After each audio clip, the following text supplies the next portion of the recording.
सुप्रभातम मेरे प्यारे भैया बहन। सरस्वती ज्ञान पुंज चैनल में आप सबका हार्दिक स्वागत है, अभिनंदन है। साथ ही आपके उज्जवल भविष्य की कामना करते हुए आज हम यह महसूस करते हैं कि आप सभी मनोयोग से यदि मेरे बताए हुए रास्ते पर चलते हैं, अध्ययन करते हैं, तो निश्चित ही वह दिन दूर नहीं रहेगा। निश्चित ही आप कामयाबी के उच्च शिखर पर रहेंगे। लेकिन आवश्यकता है आपके मनोयोग की, आपकी साधना की, आपको अध्ययन के प्रति समर्पित रहने का। तो आइए, कल हम विसर्ग संधि व्यंजन संधि पर हम लोग अध्ययन किए, आज विसर्ग संधि पर चलते हैं। तो विसर्ग संधि आपके सामने है। विसर्ग संधि का परिभाषा होता है कि यदि विसर्ग में स्वर या व्यंजन वर्णों के मेल से, विसर्ग में स्वर या व्यंजन वर्णों के मेल से जो विकार उत्पन्न होता है उसे हम स्वर संधि कहते हैं। जैसे मनः,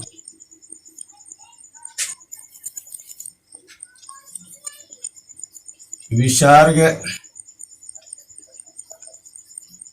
संधि में स्वर या व्यंजन वर्णों के मेल से विसर्ग में जो विकार उत्पन्न होता है उसे विसर्ग संधि कहते हैं। जैसे यहाँ आप देखेंगे विसर्ग हो गया, अब विसर्ग हो गया, यहाँ है विसर्ग संधि। तो विसर्ग संधि में यानी विसर्ग से संबंधित जो भी आपको शब्द मिलते हैं उसमें स्वर या व्यंजन, स्वर वर्ण रहे या व्यंजन वर्ण रहे, तो स्वर या व्यंजन के मेल से फिर इस विसर्ग में जो परिवर्तन होता है, जो हरकत होती है या कोई नया वर्ण बनता है उसे हम विसर्ग संधि कहते हैं। जैसे आप देखेंगे यहाँ धनु जोड़ टंकार, क्या हो गया? धनु जोड़ टंकार। अब आप देखेंगे यहाँ विसर्ग हो गया, लेकिन यह क्या बनेगा? धनुष टंकार। अब आप चिंता में पड़ जाएंगे कि यहाँ तो है विसर्ग है और यहाँ टंकार है, लेकिन दोनों के मेल से यहाँ विसर्ग है और यहाँ व्यंजन है। अगर स्वर वर्ण कोई सूत्र मिलेगा, हम देखेंगे एक ऐसा भी सूत्र मिलेगा जिसमें स्वर वर्ण अ आ ई उ रहने के बाद भी परिवर्तन हो जाता है। तो यहाँ व्यंजन है, विसर्ग के बाद व्यंजन आ गया, लेकिन यहाँ क्या बना? धनुष टंकार, व्यंजन का लोप हो गया। यही तो हमें समझना है और यही आवश्यकता है समझने की कि कैसे विसर्ग से यहाँ अगला वर्ण यानी मूर्धन्य संयुक्त मूर्धन्य बन जाता है, धनुष टंकार हो जाता है। तो आइए इसका सूत्र नंबर हम पहला पर चलते हैं। पहला सूत्र क्या कहता है? पहला सूत्र कहता है कि यदि विसर्ग के बाद, यदि विसर्ग के बाद क ख प फ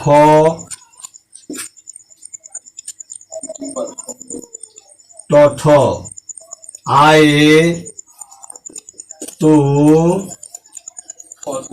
विसर्ग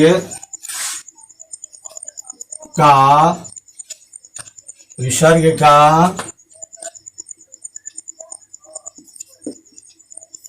मूर्धन्य स में बदल जाता है, जैसे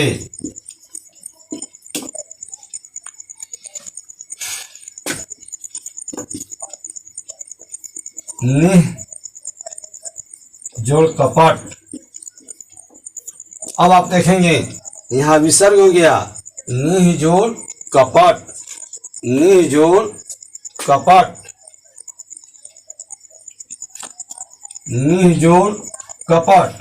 अब क्या हो गया कि विसर्ग का लोप हो जाता है और यहाँ पर अर्ध मूर्धन्त स्व आ जाता है, अर्ध मूर्धन्त स्व आ जाता है, निष्कपट। फिर एक बन जाता है निह जोड़ फल। क्या बन जाएगा, विसर्ग का आधा मूर्धन्त स्व बन जाता है, निष्फल हो जाता है, निष्फल।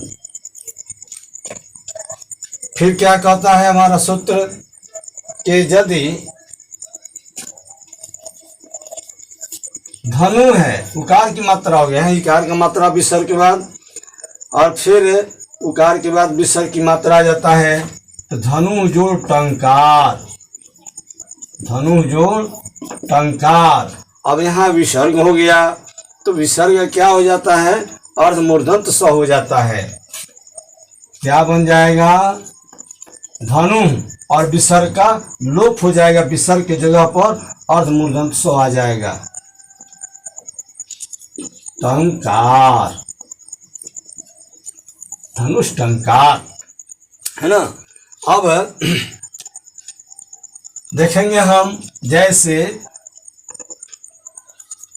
निह जोड़ ठुर, यहाँ हो गया निह जोड़ ठुर, यानी विसर्ग के बाद ठो आ जाता है, ऊपर में धनुष टंकार में टो आ गया है और नीचे ठो आ जाता है, तो इसके कारण विसर्ग का मूर्धन्त स्व हो जाएगा।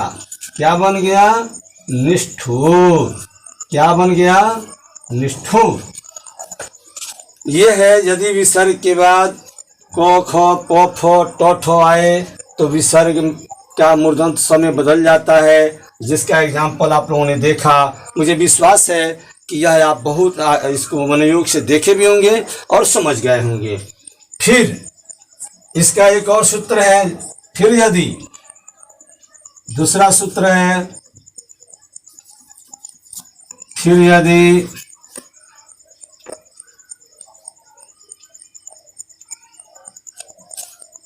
विसर्ग के बाद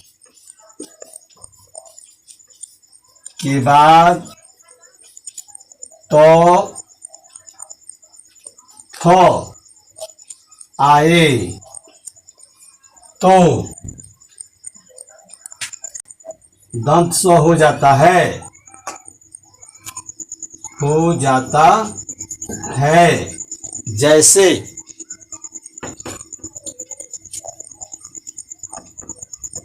जैसे क्या हो जाएगा, इतः, इतः जोड़ ततः। अब क्या बन गया, कह रहा है कि यदि विसर्ग के बाद तो या थो आए तो क्या बन जाएगा, विसर्ग का अर्ध दंत स्व बन जाता है, इतस ततः, इतस ततः, इतस्ततः बन जाता है।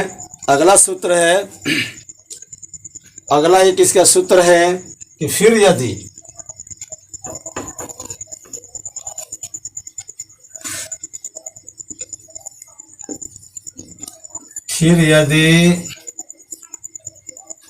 विसर्ग के बाद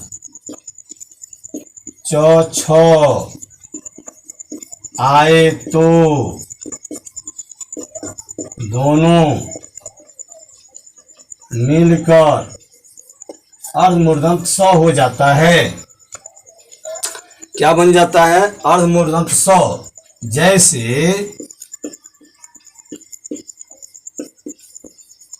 निह जोड़ चय।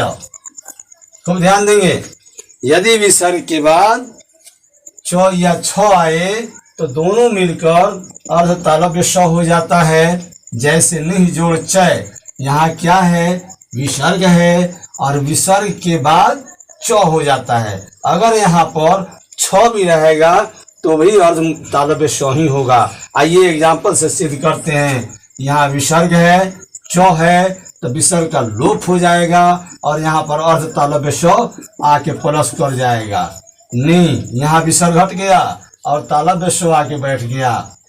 निश्चय लिख देंगे, निश्चय। समझ में आ गया होगा। यहाँ विसर्ग है और च हमारा सूत्र कहता है कि विसर्ग के बाद यदि च आता है या छ आता है तो विसर्ग का लोप हो जाएगा और अपने आप तालव्य स्व ही इस पर आएगा। मूर्धन्त स नहीं आएगा, दंत स कभी नहीं आएगा, वह अपने अपने सूत्र पर प्रयोग होता है। एक और उदाहरण मैं आपको दे दूं, निह जोड़ छल। देखिए यहाँ क्या है, च और छ। च आता है फिर भी तालव्य स्व होगा और छ आता है फिर भी संयुक्त तालव्य स्व होगा। विसर्ग की जगह पर तालव्य स्व बन जाएगा। निश और छल लिख देंगे, निश्छल। ऐसा मैं महसूस करता हूं कि आप सब जरूर इसे समझ गए होंगे। अगर आपको कोई परेशानी होती है तो फिर हम अगले वर्ग में इसको रिपीट कर देंगे ताकि आपको समझ में आ जाए। मैं ऐसा उम्मीद भी करता हूं कि यदि आप संधि, दीर्घ संधि, स्वर संधि, व्यंजन संधि, विसर्ग संधि बखूबी समझ जाते हैं, मनोयोग से पढ़ लेते हैं, तो निश्चय ही आपको शब्दों को जानकारी करने में या संधि विच्छेद करने में किसी तरह की परेशानी नहीं होगी। आपसे एक अनुरोध है कि मेरे भैया बहन, समय वह लद गया, आज का समय आ गया है स्टडी करने का, परिश्रम करने का। जितना ही मेहनत कीजिएगा उतना ही विद्या अध्ययन में बढ़ोतरी होती जाएगी। निश्चित रूप से आप हमारे इस चैनल को सब्सक्राइब जरूर करेंगे और सब्सक्राइब करेंगे, लाइक करेंगे तथा मुझे कमेंट जो है अपना देंगे कि आप कितना प्रतिशत समझ पाए या किसी बिंदु पर आपको परेशानी हो गई है। मैं कोशिश करूंगा कि आपके परेशानी को हर संभव दूर कर दूं। घर बैठे ही आप हिंदी व्याकरण, संस्कृत व्याकरण, हिंदी के बुक्स और संस्कृत के बुक्स जो भी हैं आप तैयारी कर सकते हैं। आपको ऐसा फीलिंग होगा कि हम ऑनलाइन नहीं पढ़ रहे हैं, हम वर्ग में ही पढ़ रहे हैं। मैं कोशिश करूंगा कि आप तक इस तरह का सरल शब्दों में अभिनय के माध्यम से आपको समझा सकूं। आज के वर्ग में इतना ही, शेष कल हम चलेंगे। धन्यवाद।